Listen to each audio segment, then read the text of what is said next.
Concerns are rising almost as fast as inflation itself, with many people taking notice of the extra money they're paying for everyday needs from the gas station to the grocery store.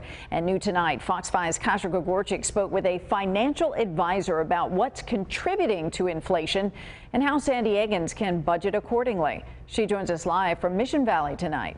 Kasia.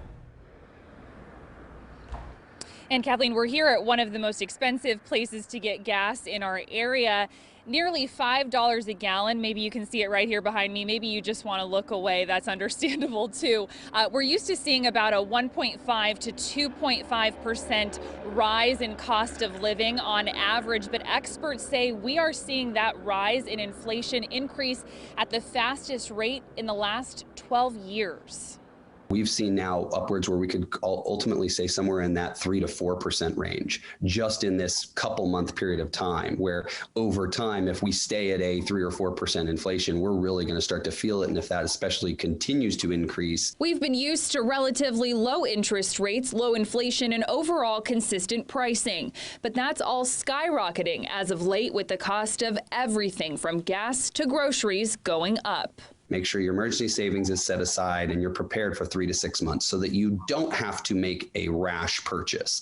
Financial advisor Brett Gottlieb says not all rising costs are tied to inflation. Some things are a result of the economy trying to recover from the pandemic. A job market where there's not as many people working, so it's more difficult to go out and cut down a tree and process it through the plant and create the lumber that's used to build a house. And so now you've got a shortage of houses and people that want those houses. So it is a trickle effect. Aside from that emergency fund, Gottlieb gives these other tips for staying the course financially during this time. Take a break from charging up your credit card, refocus on long-term financial goals like paying off a car or home, and consider a financial advisor.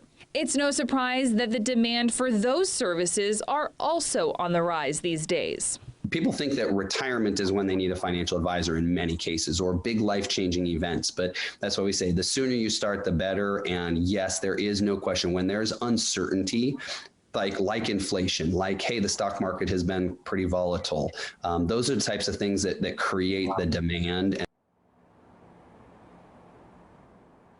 And of course, there is some concern we may only continue to see the inflation go up in the coming months, but there are some ways that prices can start to lower again. The Federal Reserve, for example, could step in and lower interest rates. Reporting live in Mission Valley tonight, Kasia Gregorczyk, Fox 5 News. All right, Kasia, interesting report. Thank you.